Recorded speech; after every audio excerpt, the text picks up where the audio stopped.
Welcome to Decision Space, the only podcast that takes place between the turns of your favorite game. I'm Jake. And I'm Brendan. And this week we're talking about KeyForge. Let's go! So excited for this one. Oh yeah, dude. This should be a very fun episode. I know it's a game that we both have a bunch of thoughts on. And I just am excited to hopefully help people to think about this game a little bit differently. Yeah, very much the same. It will be interesting too because Jake, obviously you started a KeyForge focused podcast, Sanctimonious. Spent a ton of time playing it, and now KeyForge came out originally in 2018. So I feel like we have a little bit of we'll be able to look back a little bit more than maybe having this conversation last year or the year before even. Totally. Yeah. So it'll be a great conversation. But before we do that, a little bit of housekeeping. Next week will be a discussion-based episode, I believe, to be determined. And so get ready for that. Nothing to pre-plan for. And then following that, we'll have 2 new game episodes, and both of those are undetermined. So if you have thoughts on what you'd like us to talk about, feel free to pop into our Discord. The link is in the description, and give us some recommendations. I know we have some we've been kicking around, Grand Austrian Hotel, Carcassonne, some others as well. So those are ones that might be coming soon, but we're definitely open to your suggestions. Before we get into our ratings and slogans this week, let's do a very short What's on Our Mind segment Where is My Mind segment? Dang it. Where is My Mind segment to let the people know just what we've been thinking about this week. I want to know, so what is on your mind, Jake? No, yeah. Where is your mind? Why have we done this to ourselves? All right. Well, I wanted to put this on the onset because I got some really good feedback from a friend who had been listening to the podcast. And she said, Jake, when I listen to the podcast, you're so careful in the way you speak with so many caveats that I forget that you're really good at games. And I just thought that was really good feedback because, not that it's super important to me that everyone respects my ability to play games, but I think I can do a little bit more to just put my opinions out there without so much caveats. Obviously, everybody listening to this podcast knows that anything I say is an opinion already. Is that was a caveat. So what I'm doing is I'm just saying I'm getting the caveat out of the way now for this and future episodes. Everything I say is an opinion, but moving forward, I'm going to try and just state that as opposed to dancing around so much because, I do know what I'm talking about to some extent, and I think I should just have a little bit more confidence in this podcast. So Aurora, I really appreciate the feedback. I take it to heart, and I'm going to try and do a little bit better about that. Just talk my shit. I just want to talk my shit, dude. Can I talk my shit? Please. I really appreciated that casual flex also. I promise you, anyone who plays games with me in real life is never like, Jake, you're so modest. I think anyone who plays games with you online has that sense as well. Yeah. Well, that's awesome. I think I will try to be better about not caveating my opinions and thoughts as well. I'm decent at games. I don't know if I'm quite at the illustrious level of Jake Fried in terms of my Eurogame abilities, but where's my mind this week? My mind's still in Arnak. My heart's with the Crucible, but my mind it's still stuck in those temples. I don't know what it is about that game, Jake, but I can't stop playing made it. Out of those caves last week. I'm still in there using my pickaxe, working away at the point totals. Yeah, I got the addict trophy on Board Game Arena this week, so I played officially over 50 games now. This morning I woke up early at 5 a.m. I think because I was thinking about Arnak, played a game, broke 100 points for the first time. I feel like Where's My Mind might just for the next few weeks be Arnak updates, and if that's the case, listener, I apologize. But try it out. It's a great game. I still have been enjoying that as well, and it's one of those games, right, where a lot of times on this podcast we'll cover a game and that's really fantastic, and then I'll be done with it for a little while because of playing it so much. And I'm still excited to keep playing Arnak with people on the Discord and just online. It's so easy and fun to play. So I'm right there with you. Well, I'm not at 50 games. I'm at more like 7 or 8, but to each their own. Okay, well, without any further ado, let's jump right into our ratings and slogans for KeyForge. Brendan, will you do the honors and start us off? If Magic the Gathering is the Professor Dumbledore of dueling card games, then KeyForge is the Mad-Eye Moody. Every bit as innovative, fun, and bombastic as it is incisive and clean in its design, KeyForge is a modern dueling game triumph in which Richard Garfield proves again his giant shoulders will be stood upon for ages to come. 9.5 out of 10. That's amazing. Richard Garfield standing on his own shoulders. How does he do it? He's a wizard. I don't know. He's a wizard. That's right. The only explanation. Okay. And mine is KeyForge. What else is there to say about it but that it is the game that I wish existed when I was a kid playing Magic the Gathering. I'm so happy it exists now. If you're a kid today playing the KeyForge, I envy you because it's just so cool, so fun. And a great game to boot. I'm giving it a 9.7 out of 10. What? You had to outdo me. I was wavering. I was like, I'm either going to give it a 9.5 or a 9.7. And then you gave it 9.5. So I was like, you know what? Gotta bump it.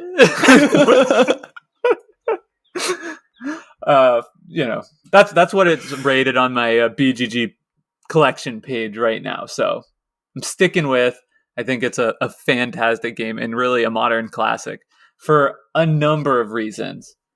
So let's head right into our game breakdown that Brendan so generously provides. And then we'll get into the discussion of KeyForge's decision space.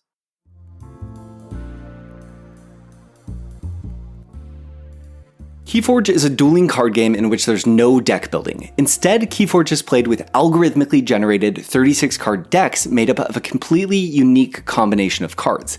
Each deck in the world is the only one exactly like it. Fundamentally, KeyForge is a racing game. Players strive to be the first to forge 3 keys, and the moment a player accomplishes this goal, they win the game. Keys are made up of amber, and if a player has 6 amber at the start of their turn, they'll forge a key. To acquire amber, players play action cards, creature cards, artifact cards, and enhancement cards from their hand, some of which will earn the player amber on play, or assist the player in acquiring amber in the future, or inversely, these cards will also slow their opponent's pursuit of amber. Creatures in KeyForge persist on the board and can be used to fight with the opponent's creatures, but more importantly, they can also be used to reap, an action that gains the player an amber and exhausts the creature for the turn. Importantly, each deck in KeyForge is comprised of 3 houses out of a pool of 7 houses in any given set, and each of these houses has a unique feel and brings something different and special to a deck. On a player's turn, they'll declare a house, and then they may freely play or discard any cards from their hand of that house, and utilize any cards of that house on their board. At the end of each player's turn, they'll draw back up to 6 cards, meaning the more cards played or discarded of a house on a given turn, the more cards a player will potentially draw at the end. This system stands in for a traditional energy system in dueling style card games and brings a myriad of emergent gameplay consequences to the decision space.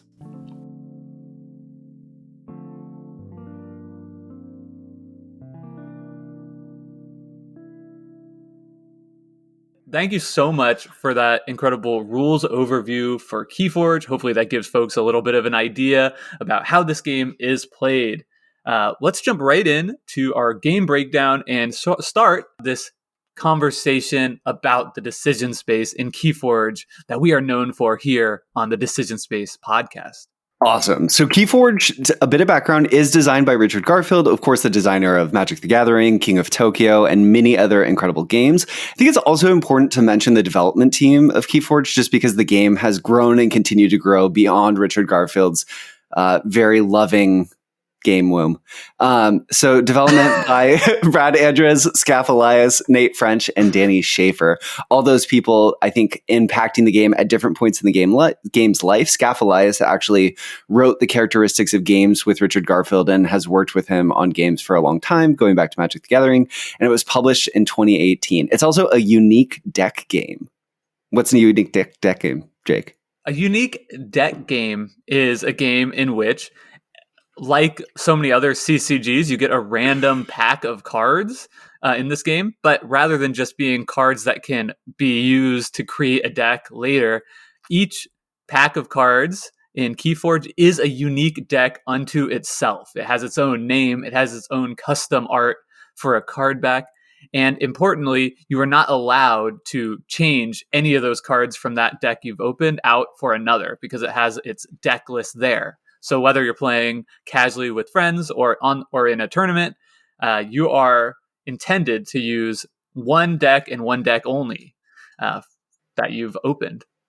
And one really cool thing about the deck, like Jake mentioned, there is a deck list. So when you open any deck in the game of KeyForge, it comes sealed. It contains all 36 cards in the deck and then a list with a QR code. So you can scan that QR code and it uploads it to a website, and it sort of, each deck lives on beyond just the physical cards that you get in the pack. There's a way to know that this deck is this deck. It has a unique name. I think Jake mentioned that, and printed on every card is also the unique name. So you really do feel like when you're holding a KeyForge deck, you feel the weight of the fact that it's the only version of that deck to have ever existed.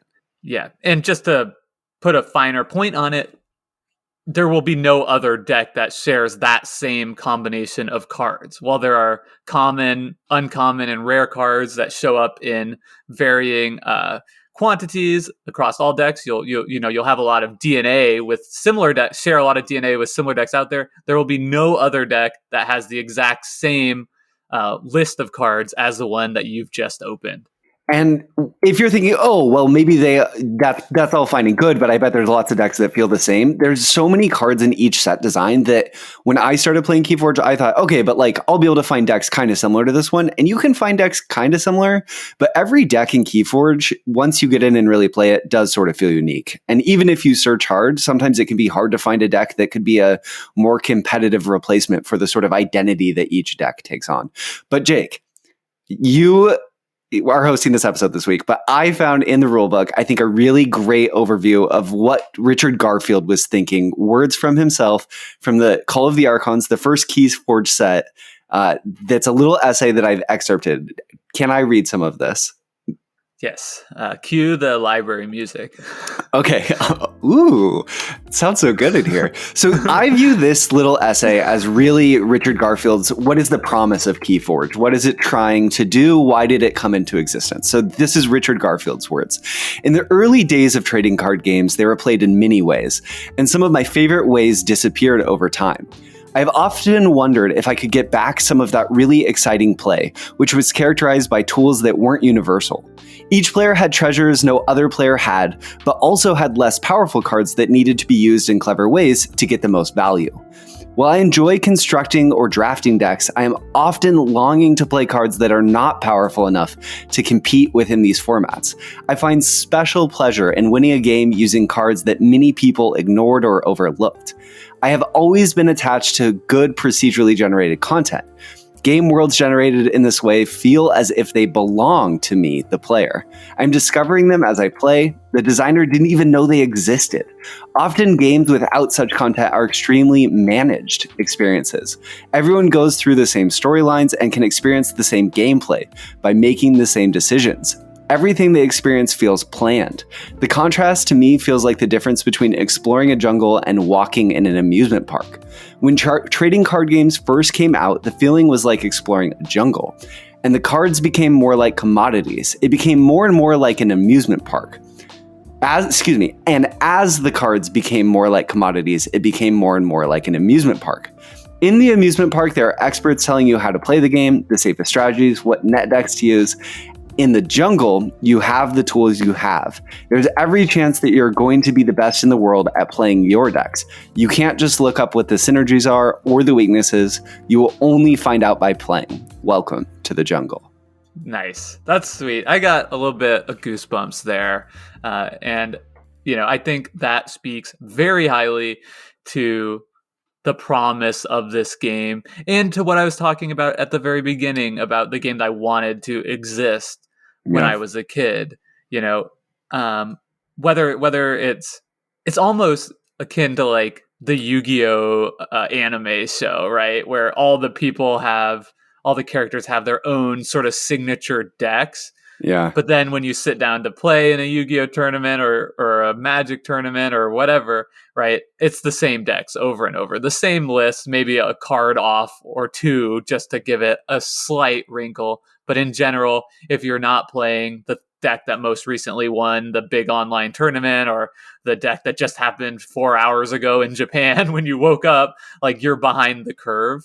And Yeah. here, there in the competitive world of KeyForge, there are known players and there are also known decks that shift hands and have stories all unto themselves. And I think, that's something that happens at the highest level, but it's also something that can happen so easily within a small group of friends playing with a small collection of KeyForge decks. And, I think in many ways that essay speaks of like, it's very ambitious, but I think KeyForge does a relatively good job of approaching kind of those ideals, which is saying a lot. Yeah, it's really, sort of the person who laid the foundation for this entire genre of games coming back and saying, okay, I'm going to fix all the things I dislike about my game, the sort of game format I've created. And I think what's amazing is that Richard Garfield did it. He really did address so many of the problems. And he didn't just address so many of the problems. He created a new game. It's hard to overstate how fresh KeyForge feels in a lot of its approaches, the way it lets you play cards. And we're going to get into it more. I'm just so excited. But I think that as we sort of go through this conversation, I hope you as a listener will think through this promise of Richard Garfield and KeyForge. And if you think it holds up, and maybe we'll get back to that at the very end of the podcast. That sounds great. So the last thing before we get into the actual nitty gritty of the mechanics here, let's share just a little bit about our personal histories with this game, because it is one that is going to color our, evaluation of this game and this discussion in a way that is different from other games that we're just experiencing for the first time or, have a limited experience with. Why don't you go first, Jake? Okay. So I first, when I heard the pitch for KeyForge, that it was this unique game, I was the target audience, right? I have a hardcore collectible card game player in my youth that had drifted away from it for all of the reasons that Richard Garfield is seeking to address with this game, right? Just got tired of net decking. I couldn't afford to play in many of the formats I wanted to, or even like the decks that I would play with. I think I even talked on in our Magic the Gathering episode, I felt very restricted in wanting to compete, but as a kid, without a job, not able to do so in a full way, right? I could only play like the red decks, aggressive strategies, and I mean, I had a lot of fun with that, but over time, I realized like, okay, this is a game that is just so contingent upon dumping tons and tons of money into it that I just drifted away primarily for that reason. So when I heard the pitch for KeyForge, I was hooked. I, remember talking to friends and I decided to go to the very first pre-release event of Coda a couple weeks before launch. I played it. I got my starter deck, played a couple games with a friend, and we both walked away kind of scratching our head like, like that was cool. I don't know if it's that amazing. Seems, pretty simple. But something about, probably because I was like so predisposed to want to like it, I stuck with it. And what I did was over the next couple of weeks, I just kind of played those two decks I had against each other. And I grew more and more like just goldfishing, like playing by myself, right? Playing two-handed on my table, on my desk. And I grew more and more intrigued with it because the deck that I thought should win the matchup lost, like over and over and over again. The deck that I thought should win lost. And that made me realize like there's more to this. So I decided to go to the launch event sealed tournament. I maybe won it or did well and had a total blast playing. And then I kind of realized that like there is a lot more to this game than meets the surface. So I wrote a couple of tips articles for people just to help them get their feet wet the game, called KeyForge Tips. And those articles really blew up, became really popular, shared all around the KeyForge community, and kind of using that as an impetus, realizing, wow, like what a cool experience. People are really valuing what I have to say about this game. Decided to create my own podcast with a friend, Dan Johnson, who had a little bit of podcasting experience. That was my first foray into podcasting.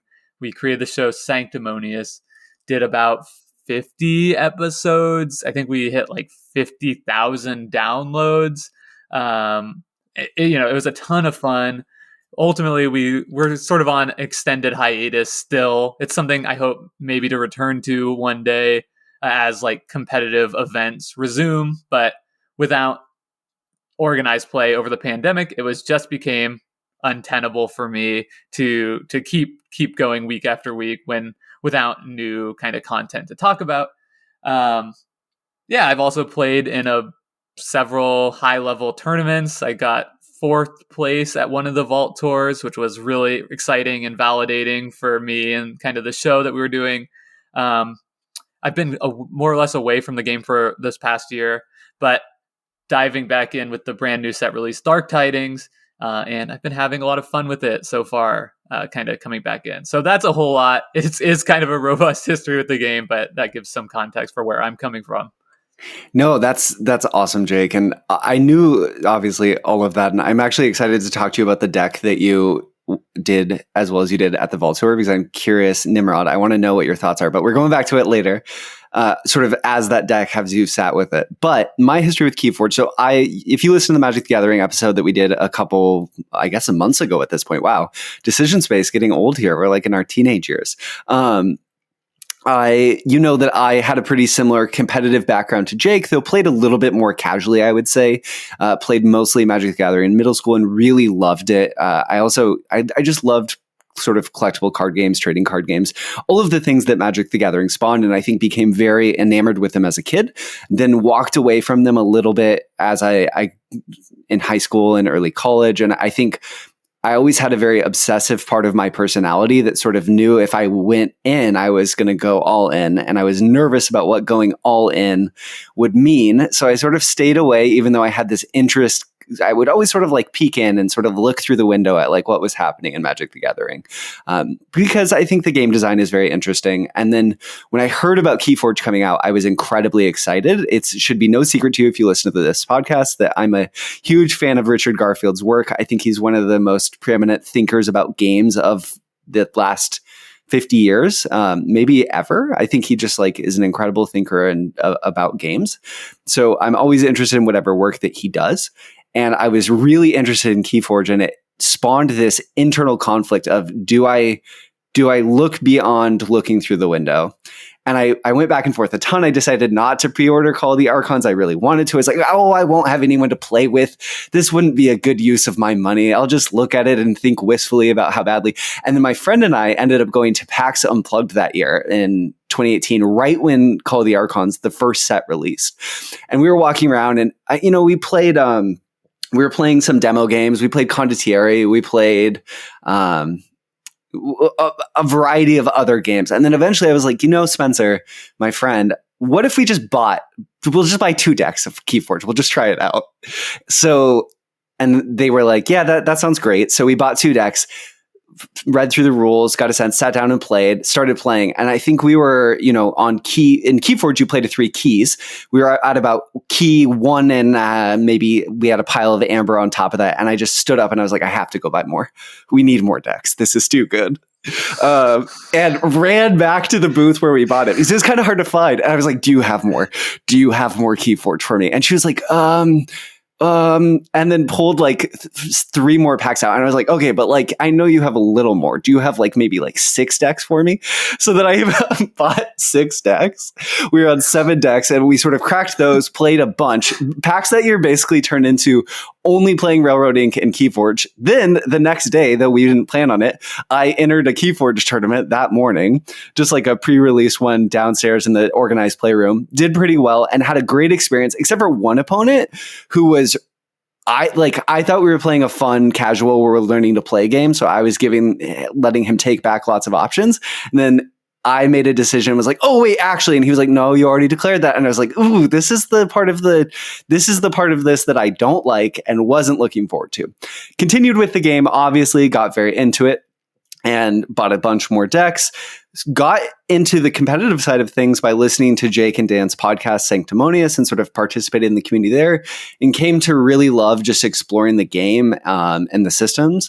I attended one vault tour, did okay. I went 4-2. I missed Top Cut in sealed by 1 game, which I was bummed about. I didn't play the deck as well as I could have, I think. I think I really probably should have ended up making Top Cut, but it was an awesome experience. And then since the pandemic, I've sort of played some, but not quite as much. I think I've fallen a little bit out of love with the primary way in which competitive players play the game, which is Archon format. It's really like the top 0.00001% of decks that you're trying to get down on the table. And I think it, in some ways, doesn't accurately reflect the spirit of KeyForge, though I still love like taking my best decks and slinging them against the best that I can find online. Yeah. Well, there is a lot to unpack in there, and thank you for sharing your history of the game, Brendan. I think we'll touch on some of that later, but let's actually talk about the game. So KeyForge, in terms of its decision space, I think KeyForge is a fascinating trading card game because there's no energy system in the same way that there are in so many of the other games like Magic or Hearthstone or Pokemon. It doesn't use a traditional energy system. Instead, like we talked about in the rules overview, there's 3 houses in every deck. And on each turn, you declare a house, and then you play any cards in your hand of that house and use any cards of that house on the table. So it means that at the outset, you're going to have like a fair amount of decisions to make. Obviously, the board will build up as you go, but KeyForge, one of its characteristics is having these really powerful state-changing actions that can completely upend the game state. So I think KeyForge is really sort of this like waxing also, but very dynamically waxing decision space. What do you think, Jake? Yeah, I think I'd agree with that. I think dynamic is probably the overarching theme, right? Yeah. When you think about the structure of the game, right, you're playing the 3 keys, you're building up amber, then going back down, board states changing. It over the course of the game, right, you're going to have more things to interact with on the board than at the start. So I think there is some element of waxing, but it's probably a very fine kind of line. And because of how much craziness there is in a game of KeyForge, maybe this is something with collectible sort of style dueling card games in general. Games can take all sorts of different structures based on the variety of effects. It's totally possible based on some really powerful game warping artifacts out there that you could play a game that almost just wanes from the first turn on. Yeah, sure. And one of the great things about KeyForge too is that because of the unique nature of the decks, you might be in a matchup where the game just consistently takes a really different shape because there's really powerful effects in KeyForge that you really have to plan your play around. I think you're right, Jake. If we were going to throw it completely in a bucket, it's just a dynamic game. Yeah. Would you say the decision space, how would you characterize like the size of the decision space? It's a really interesting question. I think that the perceived decision space when you first start playing the game doesn't feel huge. There's a really good competitive podcast that I listened to called Bouncing Death Cork that I think a lot of the early competitive players sort of got into. And they had this idea of the delta. So you look at your hand, how many cards do you have in your hand of any given house? You add that to how many cards that you could use on the board. If you call that, I'll just do whatever is the most. I'll use the most cards in my hand, the most cards on the board, and make that decision. And I think that's a good base level heuristic. But once you start to think through how many cards remain in your deck of certain houses. I think the decision space can really grow, but I don't think it ever gets to be, I don't know. Sometimes the board state can get pretty out of control too. I think it's medium to large. It's bigger than it feels like it is sometimes. What do you think, Jake? I think it's small to medium. Interesting. Just because of how structured your decisions are. And we'll talk about the house system, but you're always picking between one of three houses. So that's really limiting like the possible scope of your decision. And I think that is, to me, that feels like the biggest decision most of the time. There's the most variables in play there. You have the most considerations to make. And then once you have made that choice, optimizing your sequencing can be hard. And it's certainly a place that mistakes can be made. But it's more of an issue of bandwidth where you're just trying to think through a long sequence of things more than it's an issue of having a lot of different tactical considerations. One thing that I do love about KeyForge that sets it apart in some ways, so I think it's important to mention here, is layered on top of the house system, and also every card in your hand and every card on the board, at least creatures, and cards while they're in your hand, has at least two choices that you can make with it on a given turn, depending on the board state. Because you can play cards or you can hold cards if you've called the house. So choose not to play the card, or you can choose to discard the card. So if you don't want to play a card or you don't want to hold on to it because it will clog up your hand, you can discard it. And when cards are on the board, you can reap with them to gain amber or fight with them. So I think that there's a lot of potential decisions that you can make with all the different elements. I think that's a really good way to characterize kind of the feel of the decision space, which is after you've done the big choice, which is picking your house, then you look at all the cards you have in hand and in play. You have to make a choice. What do I do with this? And I think there can be a lot to come into that. And at high levels of play, each of those choices is really meaningful and impactful. And is a ton of small ways to separate yourself in those choices. But for a more casual or player, it really does a good job of refining those choices down into a small, manageable piece. Definitely. Which I think is why it feels it feels smaller than it is. And we could argue about the ultimate size of perfect understanding, but I think that kind of gives you an idea of how it feels to make those choices. Yeah, absolutely. And I think the most important takeaway, if you haven't played KeyForge, is really just that it's a dynamic and exciting decision space where an important thing to remind you of is no one's making the decisions that you've made before. We've talked about other games like that recently. What game was that we talked about? Oh, Star Realms. Well, sorry, go for it. What were you going to say, Jake? I was going to use the example of chess. We talk about chess where by turn 9, 10, most games of high level chess, you've reached a new state that no game of chess has ever been played like that before. In KeyForge, you are guaranteed turn 1, you're in turn 0, you're in a new game that has never been played before. It's pretty awesome. That conceit of a game made in that way is I really think the beating heart of KeyForge. Well, let's talk a little bit about the primary thrust of the game, how to win, which is to forge 3 keys. So in effect, that means KeyForge is fundamentally a little bit different than most dueling card games, which are a battle to, let's just put it plainly, kill your opponent. Yeah. In this one, you're instead racing to, accrue 3 valuable resources, which are keys. And that does change the texture of the decision space in the game a little bit. Yeah, it's very interesting because I think in Richard Garfield, you can really see the thesis of, I want to redo trading card games. And in doing so, he's like, I'm going to create a whole new template for what that looks like. And the fact that the goal becomes forging these keys, and to forge a key, you have to have generally, you have to have 6 amber at the start of your turn. The key cost can be affected by different things. You have to have enough amber to validate whatever your current key cost is. Your opponent might make your keys more expensive, or you might play cards that make them cheaper. But in general, you have to have a pool. You have a pool of amber. You have to have enough amber at the start of your turn. If you have that amber, you get to forge a key. And it creates this interesting gate and this sort of call and response system within the game.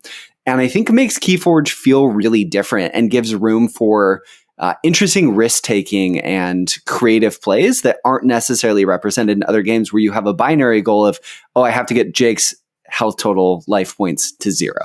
That's not what KeyForge is like at all. Right.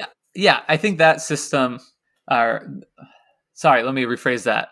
That system makes it a lot more tense than a normal battling game because there are so many more ways you can interact with what is essentially your opponent's life total, right? You can take pieces of their amber and store it on different cards to make it difficult to get back, to delay. That's a mechanic called capture. You can straight up steal amber out of their pool to put it into your pool. You can make them lose amber. There are ways to make your opponent gain amber in ways that could be valuable to you even. And so it's just, it creates a space where there's a lot more ways to interact with it than in traditional games. And I think very frequently that leads to exciting cinematic moments in the game. Yeah, and the design of KeyForge is not afraid at all to sort of play with scale in a way that other games, I think, are designed that make that difficult because of the keys forging at the start of your turn, and there really being a gate on forging the keys. It doesn't matter if, say, on my turn I go up to 30 amber because the keys are still going to cost 6. I guess what I'm trying to get at is that really swingy effects in a game like Magic can just finish the game on your turn. But KeyForge is founded on this idea of, in general, you always have a turn to respond to what I do on my turn before I can forge a key at the start of my turn and win the game. Yes, KeyForge listeners, players who are listening, you're screaming, but there's key cheats, Brendan. And yeah, there's ways that you can sort of invert this system. But in general, the other real innovation of KeyForge is that I do things on my turn and you do things on your turn. And you have one turn to respond to the actions on my turn before I get to forge a key. Right. That does make it more chess-like, I think, in some ways, right? And even to the extent that in KeyForge in the rules, once you're on 6 amber and you're able to forge a key on your next turn, you must declare check to your opponent to let them know, which is a fun little rule. And yeah, I think that might be one of the things that throws off other CCG, TCG style players, which is that there's no instance, there's no trap cards, there's no interruption at all on your opponent's turn. Just like chess, you simply have to wait for them to finish making their move before you can respond on your turn. What do you think about that? I think that this is second only to the house system. Okay, third only to the house system and the randomly generated decks as being the most brilliant design decision in KeyForge. Because I think adding instance or interrupts, allowing me to take actions on my opponent's turn, adds so much complexity to these type of games that KeyForge really proves they don't need. It just streamlines the rules, it streamlines the play, and it makes it so much more approachable. I think it's way easier, and it's also... It just feels good to sort of get that break as a player, knowing, okay, now is my time to watch. I can set my cards down and see what you're doing and not worry about timing windows or anything. I think it's excellent. What do you think, Jay? I think I'm kind of two minds of it. I agree with what you're saying about the cleanness of the design that it allows. Amazing plus in its favor is in KeyForge, there are no phases on your turn at all. You literally do whatever you want in any order and it's all fine. Compare that to Magic where you have, 9 phases and 3 sub phases in each phase. And all of that is to facilitate the fact that there are instants and different windows in which you can play instants to interact with your opponent and make sure that you're doing it at the right time. And so I do think there are moments where instants allow for a lot more excitement, particularly when combo style decks are involved, where in KeyForge, there are certainly powerful combos. And if you have it, you have it. there's nothing at all that can go wrong for you. Where in Magic, if you're the one on that combo deck, you've got your combo in hand, you still are holding your breath to make sure your opponent doesn't have a way to interrupt and mess that up a little bit. So I think there are drawbacks to that. But, playing the game, it doesn't feel like in most cases, it doesn't feel like that reduces the interaction. Like the interaction in this game is so incredibly high that I think overall you don't need to have that as well. I think that one interesting thing about this system too, and I'm going to speak a little bit more directly. So if you haven't played KeyForge before, a key cheat is a card that you play on your turn to forge a key out of turn. I think that forging a key off a key cheat doesn't feel as good as losing a game to the opponent. Forging a key out of turn feels bad. And that's a really big negative of the system. But I think a positive aspect is setting up your turn and making decisions based around what I think you have in your hand, and then watching that come to fruition and then winning the game because of it can feel even better than losing a game because of a key cheat on my opponent's turn feels bad. And sometimes you can feel clever because you can say, oh, Jake's making all these choices because I know he has a key cheat. I just lost the game already. Now we have to play it out. So I think that there's real give and takes, but the emotional downside of like a lost game to a key charge can hurt. Do you agree key charge is a good card now? Yeah, that was one of my notorious early in the game hot takes, which it was saying that key charge is a bad card, and it's kind of proved to be one of the most powerful cards in the whole game. That said, my argument, I think, was well reasoned, and I still contend to this day people are probably holding key charge in too many situations. Definitely. So shout out to Jay Philippeg, one of the top players in the world. He messaged me recently when we were enjoying the Tabletop Royale stream on Twitch. Another shout out to some friends that people were literally, I just pop in there like, hey, what's going on? Everybody's like, oh, Jake, how about key charge? Blah, blah, blah. And then Jay Philippeg's like, I actually learned a lot from that. And I'm like, there we go. Top player in the world. Slam dunk. I feel validated. I brought that up in part only in jest because I think it helps pivot into the other sort of nexus of really interesting decisions in the game too, Jake. Yeah, we'll pivot, but I do want to say one thing I really want to drive home is that the game is not less skill intensive because you cannot interact with your opponent on their turn. I think if anything, it creates more richness, a higher skill ceiling that really requires you to think ahead, plan, react at the right time, as opposed to just having a counter spell. They play something good and you're like, okay, I'll counter this. I think a lot of people who are, especially people coming from Magic and these other, more complex games, are turned off from KeyForge a lot because of this reason. It seems too simple. There aren't all these phases. And so it seems like it's something that has a lower skill ceiling because you don't have to master all these timing windows in the same way. You don't have to put that kind of study into it. But I would argue that is truly just a barrier of entry and not really a way to separate players in terms of skill in a meaningful way. So I just wanted to put that out there too. I think it frees you up also to think about a lot of the emergent gameplay that comes out of the systems design in KeyForge that's so good. And it's sort of Richard Garfield saying, I don't want you to focus on that stuff. Like, focus on this stuff. You're going to have more fun, and it's going to be really rewarding and interesting to play a game like that. Right. Yeah. It's something with player psychology. So the same, like Magic players always think like control decks are harder to play because somehow playing a card on your opponent turn, we just evaluate that as being something that's somehow more difficult than playing a card on your own turn. And it's not. All right. So let's move on and talk a little bit about the house system. One of the most fantastic things about the game. As you've already explained, you can play any card you want without resources at any time, as long as it's in the house that you've called. I love this. I think this system is just way superior to the resource systems that are so familiar in these games where you're slowly building up resources to do more and more things. It completely opens up your options and opportunities to create new and interesting strategies. Do you play the best card in your deck on turn one?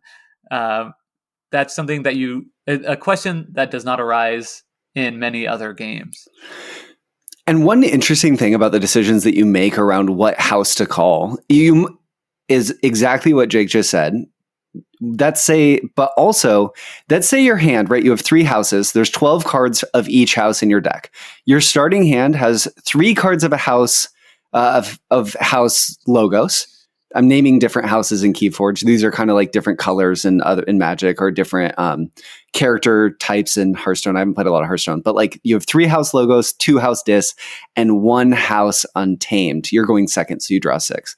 You could start off with the 3 house logos, but maybe those 3 logos cards are don't really work with the board state that you have, and your 2 discards actually are really effective on board and really strong early. There's sometimes a decision there, but one thing that's important about KeyForge is you always draw up to 6 cards at the end of your turn. So by playing the 3 logos cards, you're already getting a little bit of advantage because you're going to draw 3 cards at the end of your turn instead of 2. So it creates lots of interesting decisions around, okay, do I play? I want to be getting card advantage. I want to be playing the most cards I can throughout the game, but I also want to be setting up really big and impactful turns. So you're constantly negotiating. Am I playing the most effective cards for the situation? And am I playing as efficiently as I possibly can? And one cool thing about KeyForge is because there's only 12 cards of each house in the game, the sort of probabilities of what cards I could draw are just beyond the cognitive horizon, but they are intuitive. And the more you play, the more you get sort of a feel for what you should be doing based on your deck and the houses that you've played to set up really big, impactful turns in the future. And I think the fact that the game is designed around these sort of intuitive probabilities is really powerful. I completely agree with you. I think at its core, KeyForge, because of the system, becomes a game about drawing cards. Yep. And of course, you can't always play the most cards in your hand to draw the most in your opponent, because you have to always be balancing it with the game state. But the person that manages those 2 kind of crossing tactical considerations best is likely to win the game, because they're just seeing more cards. And I love that. I've said many times before, and I will say many times again, I'm sure, there's nothing more fun in a card game than drawing cards. And this system makes KeyForge all about how can I play through my deck to draw the most cards. And I love that. It's so good. And second only to drawing cards is getting to play cards. And because of KeyForge and the way that the house system works, KeyForge is a card game where you play a lot of cards. Your deck at the end, when you cycle through, you just shuffle it up and you go again. So it's a game where in the course of a game, you might play 40 cards, 50 cards, 60 cards. You're very likely to go through your whole deck at least once. Yep. In all but the slowest decks and playing in a slow matchup. So that kind of brings us into this discussion of variance that we got into when we talked about Magic, and is a big consideration in a lot of these dueling card games, because there is naturally going to be a lot of luck, because the whole game in any of these games is built around the random input of what cards you draw and when. The fact that in KeyForge you're drawing through your deck so many more times, so much faster. You're able to play things with so fewer restrictions. I really believe that it is, of the collectible card game, dueling card games I've played, the most determinative game that's out there, as in the better player playing in KeyForge has a better chance of winning the game. Still not super high, still probably in the mid to high 60s, something like that. But has a better chance of winning a match in KeyForge than the better player does in Magic. the better player does in Hearthstone or any other game out there. Which, to really translate to the context of the podcast, I agree with Jake completely. And what Jake's saying is the decisions that you make in the game have even more impact on the outcome. And I think that that's really true. And I think also that's assuming that the two decks are of equal strength also and equal matchup strength. Because one thing that's cool about KeyForge is because all of the decks are so different, deck matchups really do matter in KeyForge. You can run into a deck that's just a really hard matchup for you. There might be cards that are really important and going to be really difficult for you to deal with, and you only have a few answers in your deck to deal with them. And I think that's another thing that increases the skill ceiling, because you have to know, okay, normally this key charge is not important for me to hold, or this specific removal action that I have is not important for me to hold. But in this matchup, I have to, because if their Lord Invidious hits the table and gets in the middle, it's just going to be game over. So the cost of holding this card and drawing fewer cards this turn and fewer cards every turn thereafter until I can call that house and use that card again, because it's always going to be reducing the amount of cards I'm drawing, the potential cards, can be highly impactful. I mean, absolutely. I think in that and in this conversation about how you cycle through your deck is you get to this element where I don't know how to put it into terms, even after playing this game for 3 years, but KeyForge really rewards putting in the hours and learning how to play one deck well in a way that I think, again, supersedes other games. And I think that's because A, each deck is unique. B, you're seeing the cards so many more times. C, you have to learn that balance of how you cycle through it the most efficiently while still maximizing the value of the cards you do see. That after you play a deck for 10, 15, 20 times, up to 100 times, things just start to click. And you'll hear competitive KeyForge players say things like, that was a great play. That's like a 50 plays type of decision, right? Yep. You have to encounter that circumstance 50 times in your deck before you realize I need to discard this card here, or I need to, pick a house that I'm only able to get one card out of my hand because it's so important at this moment to get that on the table. And that with the odds that I'm likely to draw into another card from one of the other houses in my hand, put it just over the edge. There's a lot that goes into this, to the point where if I'm watching a game of KeyForge between two extremely high level players who know their decks so well, we did commentary together at one of the tournament, and we're just constantly confounded, surely they'll use this house here to do this, and then they do something different, and it's always the right decision. And I think that just speaks volume to the skill ceiling in this game being incredibly high. And I just think that's something so many people miss. It's really a shame, because the game is almost too simple that when you sit down and play it, especially if you're coming from one of these other games, you'll have the same impression I did, which is that was some fun, but seemed kind of random. There's not much here. And that just couldn't be further from the truth, but it does take some investment to unlock that. Definitely. And I think a huge aspect of that's so interesting about KeyForge's design that I think Richard Garfield is trying to get at is that it forces you to play with all sorts of cards. You might open a deck that's incredible and it has tons of cards that everyone agree is great, and some cards that aren't as powerful on paper, but you have to use them. And I think that one cool thing about KeyForge is that the same cards can fulfill or play different levels of importance in different decks. There's two cards that come to mind just initially. There's a card called Lab Work, and this is a card from House Logos. It gives you an amber when you play it. Some cards give you amber just for playing them. Great. Those always feel good. And it lets you archive a card.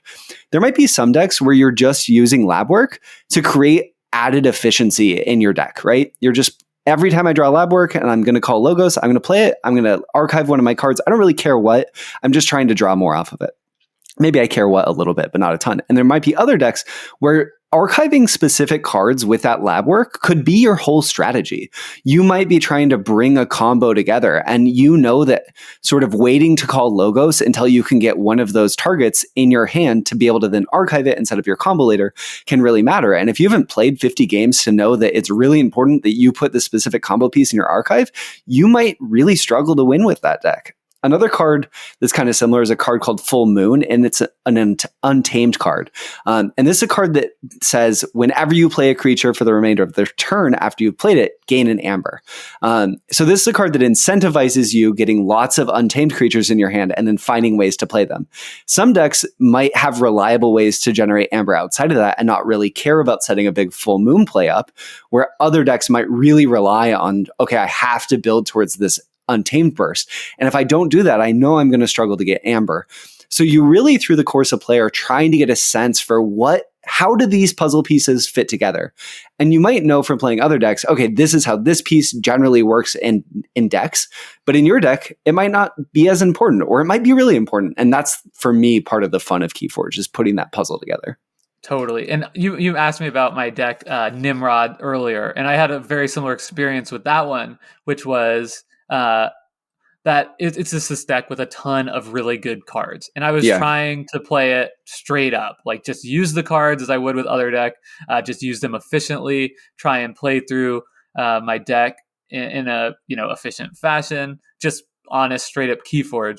And one day I was playing online, and I realized that wasn't what the deck wanted to do at all. It was actually a deck that was a combo deck that had two different combos. It had a combo in House Logos involving library access and phase shift and wild wormhole to draw a ton of cards if I can queue those all up together.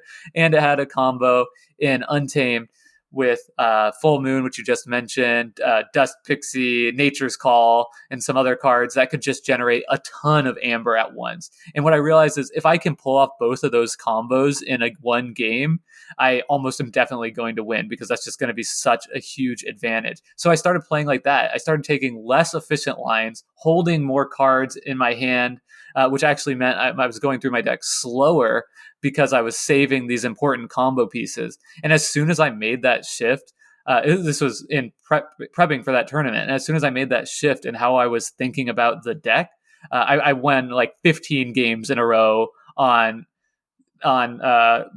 their online KeyForge, went to the tournament the next day, went 5-0 to secure my spot in Top Cut. And I was just like, it was crazy. It was just like a total like epiphany moment to me. That kind of speaks a lot to how interesting these decks can be, and the thought, that you can put into, and that a lot of times that thought and effort will be rewarded. Kind of an example of the Richard Garfield's delivery of that promise in some ways too, of you made that realization. And I think you went from an average player of Nimrod, depending on whoever would pick it up, to becoming the best player in the world of playing that deck, just by making that realization of how to bring the synergies and the potential of the deck together. And it might sound like, oh, Jake was playing with this deck, and it's a really special deck because it's the one he was able to do so well to Vault Tour with. And that is true, but you can have really similar experiences with almost any KeyForge deck you buy. The scale and strength of that deck might be less, but this sense of discovery really lives within almost every deck in KeyForge. And to me, that's what makes the game so special. Yeah, absolutely. Well, let's see. We have next on the notes here to talk about the battle line and combat in the game. I don't know that there's too much here. One thing that's really important to note is the game is all about gaining amber, right? So each creature out on the table, you can use it to fight, or you can use it to reap to gain 1 amber. So there is a really interesting tension in that decision a lot of times of, do I sacrifice moving ahead in the race that ultimately matters in order to disrupt my opponent or take out one of their important creatures. So I think that is a skill testing moment, and the big thing to highlight there is sort of just like to be aware of what creatures matter in your opponent's deck and on the table, and being able to prioritize the right one. You also have to think about, well, what house are they likely to call next? I don't want to necessarily leave them with 3 of the same creature out. So there is a lot of thought that goes into even these small decisions.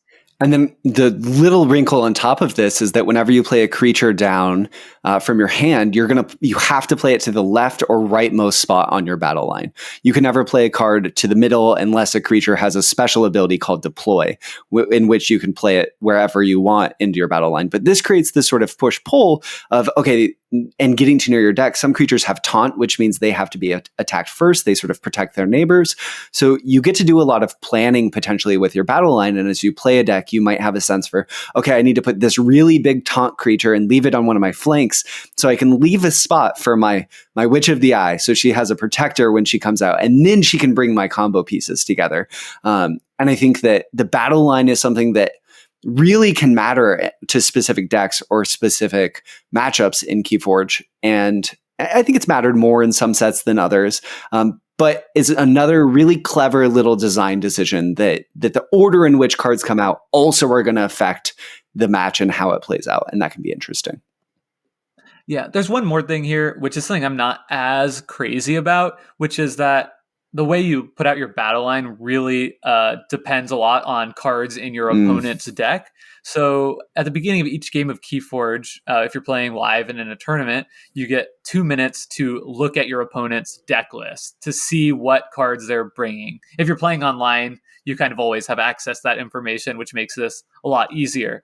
But a lot of cards do specific battle line relevant effects. So there's a card called Positron Bolt that does 3 damage to an outside creature, and then 2 to the one next to it, and then 1 to the one next to that. So that can be a huge blowout if you put a 3 power creature next to a 2 power next to a 1, where you could format that a different way to keep one of your creatures alive. Or and there are a lot of cards that affect that. There's cards that are like shuffle the outside creatures back into the deck. There's a really interesting one in the new set called Infighting, where creatures all deal damage equal their power to the creature to their right.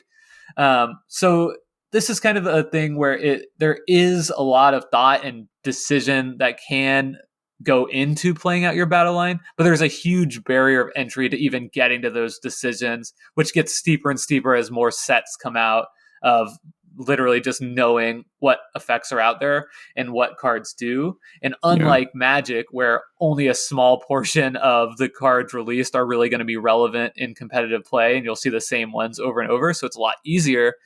In KeyForge, the best deck in the world could have one of the worst cards, and that could become pivotal in any given matchup. So you really do. It does kind of ask for you to do a lot of study if you want to play at that highest level. Well said. All right. So we have some kind of interesting questions here to finish up, but let's jump into a conversation kind of about the meta of the game, which is also a discussion about the different formats you can play. Do you have some initial thoughts here? Yeah. So, I mean, KeyForge, it's pretty tough to draft KeyForge. There's no there's no way to sort of pass cards around a table because you're opening a specific deck. There's some formats where you might be drafting specific decks, but formally there's really 2 primary ways in which competitive KeyForge has been played. And there's little wrinkles in these different versions, but there's Archon, where you bring a deck to the tournament. Generally, this is about bringing a powerful deck to the tournament. Sometimes there's tournaments called Reversal, where you bring a weak deck and your opponent has to play it. And then there's also Sealed, where you're opening a deck or a pool of decks and picking one of those decks to then play in the tournament. And I think that both of these test very different skills and skill sets and ask different things of the KeyForge player overall. Yeah, definitely. And let's just get right into the turbulence here, because I think there is a little bit of turbulence in how these shake out. This is your captain speaking. We are now approaching a little bit of turbulence. Please return to your seats and buckle your safety belts. I think that for me, speaking as someone who's played the game for around 3 years now, one of the ways in which Richard Garfield's promise breaks down is that Archon has become one of the primary ways in which competitive KeyForge is played. Bring the most powerful deck you can get your hands on, period, and see how well you can do with it.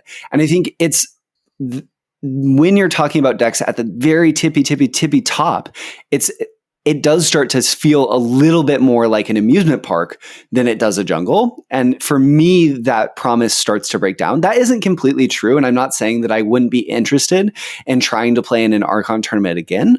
But I think that it starts to feel like chasing, it starts to feel slightly close to net decking when you're chasing specific super powerful decks and combos that very few of exist in the world, and you have to go online to find to be hyper competitive or get so lucky to crack one of them.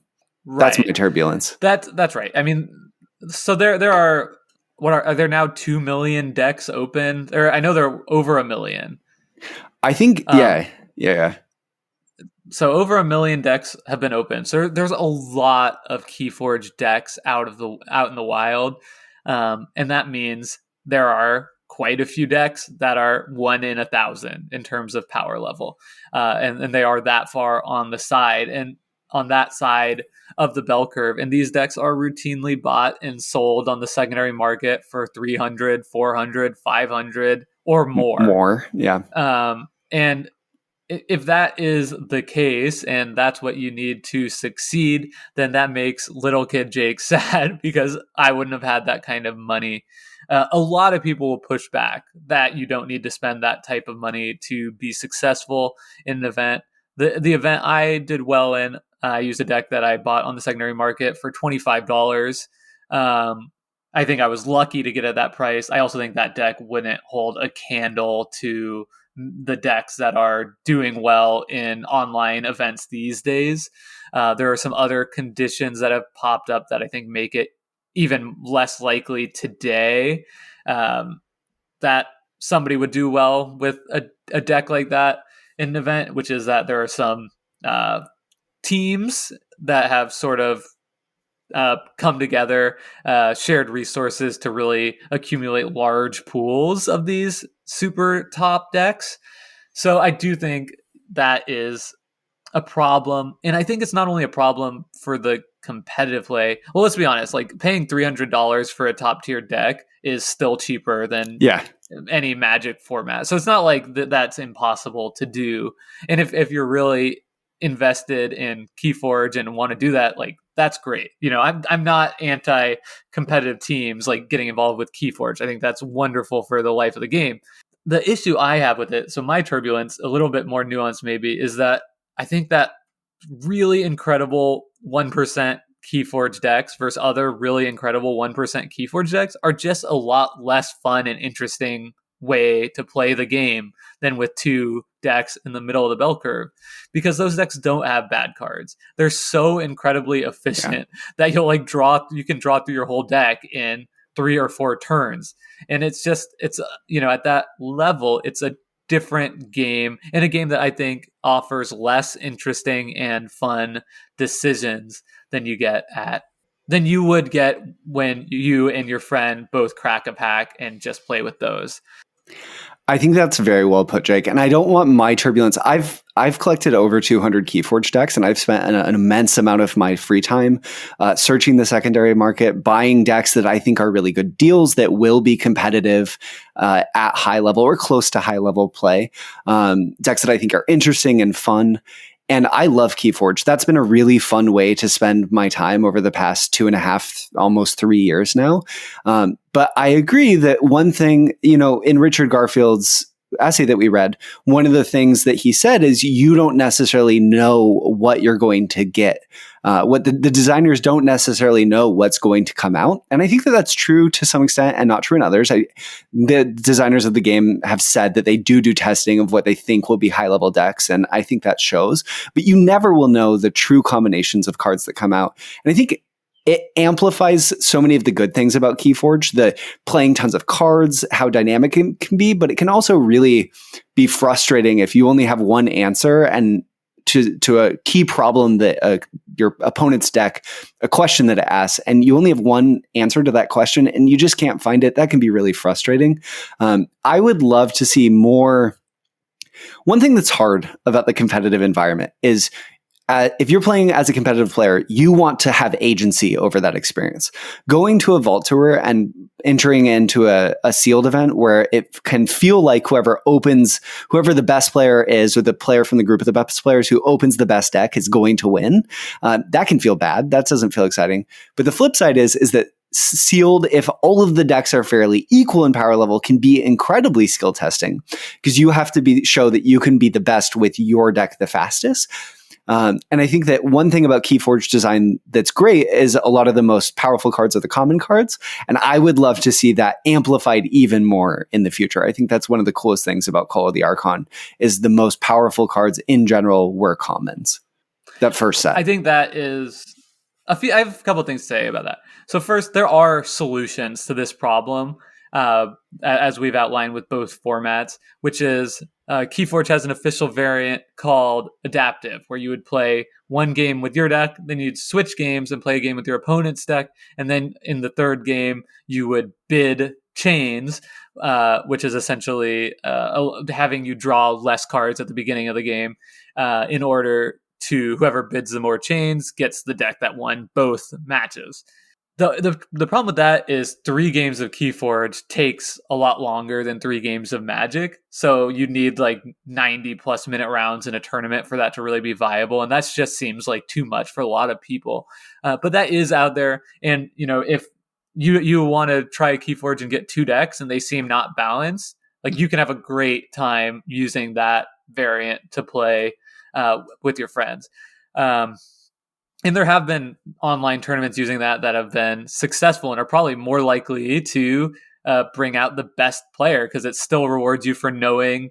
It rewards everything, right? It rewards you for knowing everything about your deck, and it rewards you for being good at playing a deck sight unseen and evaluating decks. So that's really the whole suite of KeyForge skills together. The other thing that solves this, and this is actually probably my favorite way to play KeyForge these days, is you can play what is called a SAS limit game. And there is a website out there, third party, unaffiliated with FFG, where you can plug in a deck and it'll give you a rating for how good they think that deck is. It's completely imperfect, but does at least a superficially good job of giving you kind of the power level range that's in.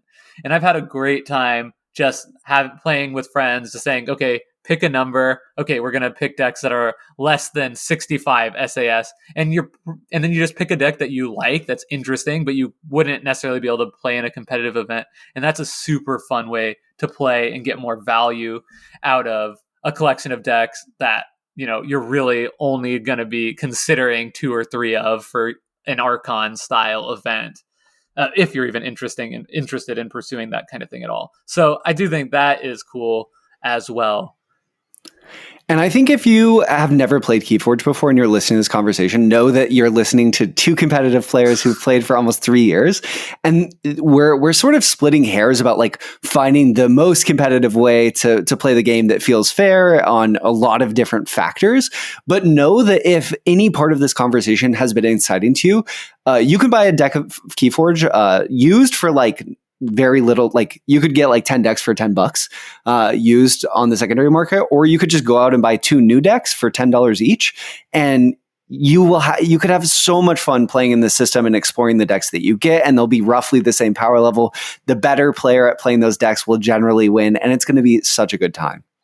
I think that's one place where the design has really improved too, is it feels like in the newest set, Dark Tidings, that just came out, might be the best example of this yet, where it feels like the bell curve of decks is a lot tighter. In the very first set, there were extremely powerful decks and extreme clunkers in there.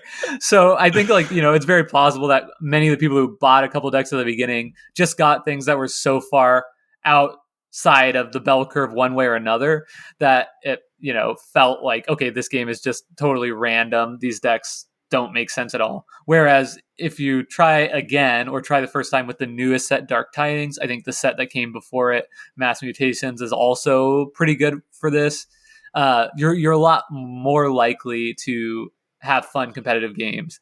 I just had a few friends over and we opened up a box of Dark Tidings and played a bunch of random decks against each other. And all of my games felt fun and competitive and came down to play skill as opposed to randomness of how good your deck is or not. Awesome. All right. Should we kind of close here with any sort of closing thoughts or did you have a memory you wanted to share with us to wrap this thing up? Yeah, I think I would love to discuss, does the promise of KeyForge hold up? If that's okay with you, Jake. Does what Richard Garfield laid out in that essay remain true? And not in the like hair splitting 2.5 years in competitive squeeze, but really the heart of the game and what KeyForge is and what it promised. And does what Richard Garfield described feel like the experience that you had with the game? I think my answer to this is a yes, but. Yeah. And I don't want to split hairs here. I think the game is fantastic.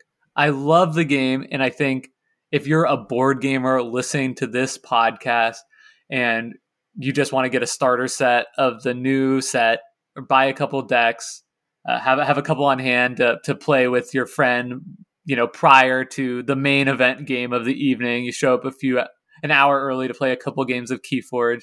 Then the answer is an unequivocal yes. The but comes in when it's Richard Garfield speaking specifically about like wanting to play competitively with cards that are not good. And I just think that if you want to play this game competitively, then there are decks that are too good that sort of defeat this purpose. And I think just what I've seen of competitive play, the decks that are able to win don't feel like decks where players are scraping and scrambling and thinking creatively to make the most out of things that aren't great. It feels like well-oiled machines that, if you could have hand selected a deck of cards out of any given set, that's pretty much what you would end up with. And so I think just the fact that those are out there, it means I have to put that kind of caveat on there. I think that's really fair. I think in some ways, though, what Richard Garfield... one thing that's really inspiring about Richard Garfield's design is he always swings for the fences. I think more board game designer... I don't think as many board game designers out there swing for the fences because it's hard to swing for the fences. And it's hard to get someone to publish your attempt to swing for the fences. And I think Richard Garfield hit it out of the park. But I do think, just like Magic the Gathering, when that came out, there's a lot of growing pains. No one had ever made a unique deck game before. What does that mean? What does that look like? What happens when you print 2 million copies of this and then put it in the wild, right? Like, and see how these pieces come together. And I think that the competitive players have pulled out their machetes and carefully found carved out a space in the middle of the jungle, of Richard Garfield's jungle, that feels a little bit more like an amusement park. And I would love for KeyForge to live on for many, many years, where the design team that's at the helm now tries to do their best to disassemble a little bit and to say, no, go back out into the jungle and explore and the cards that they design. I think one thing, though, this is a little that will be tough, is there is a lasting evergreen promise from the sort of Fantasy Flight Games team. They sort of said, oh, all your decks are going to be good in competitive play forever. And I think that promise has so much weight that it might eventually crush either the community side of the game or the development side of the game. And it's going to be interesting to see how that plays out as time goes on. They've already all but indicated that they'll have set rotations at future big events, should those ever resume. Yeah. We'll see. So, I feel like they'll walk that back as they need to. Yeah, that's fair. That's fair. But yeah, I mean, I don't want to come across as too negative here, right? This is a top 5 game for me. It's a game I've played and enjoyed for 3 years. That said, I played in so much that like some of these criticisms are coming from like a place of like, after 500 games of KeyForge, like this is something I'm like starting to notice. So these are not things that should put anyone off from giving this game a shot. And if I had one takeaway to give to the audience here, it's that KeyForge is the most skill intensive, highest skill ceiling, most determinative dueling card game that's out there. Go forth and try it out. And don't, if you're somebody who played it once, you're coming from a background in Magic the Gathering, and you're like, there's not enough here, I've solved my deck in one play, you're wrong. Yeah. And I don't want to, not to put too fine a point on it, but give it another chance. I think my additive takeaway to that is sometimes there's no paths in the jungle. And one of the best things about KeyForge is the systems design and the decision space that it creates. And it can be hard when you're a game player who spends a lot of your game playing time on paths, because paths can be really fun ways to experience a game. Those controlled environments, designers can be sure that you're going to have a great time. Arnak comes to mind. Arnak is a perfect example, and it's using the same metaphor, which is so interesting. Or the same theme. But KeyForge is a game where the decision space really is rewarding because you're always carving your own path through that decision space, and it's your decision space. If you love board games and you love modern games and you haven't played a game of KeyForge, the systems design alone, you're doing yourself a disservice. You should play the game and experience its creative, interesting, and smart decisions that create emergent consequences that all games should aspire to. Yeah, it's something every board gamer should have a KeyForge deck in their bag, so we can all just have a quick, fun game of KeyForge before every board game meetup. All right, well, that is a lot on KeyForge, the decisions therein, and philosophy of the game. I hope you enjoyed listening to this week's episode. As always, we are constantly hanging around in our Discord, excited to discuss further and happy to teach the game and play if you want to jump into the KeyForge pool and swim with us there. Like Jake said with that, if you have questions about KeyForge, it's a pretty interesting game that might challenge your assumptions. Come talk to us. Ask us in our Discord. And as always, thank you to all of you who made it to the end of the path through our podcast jungle today. Bye, y'all. You are now exiting the decision space. Thanks for listening. Please take care and enjoy the rest of your game.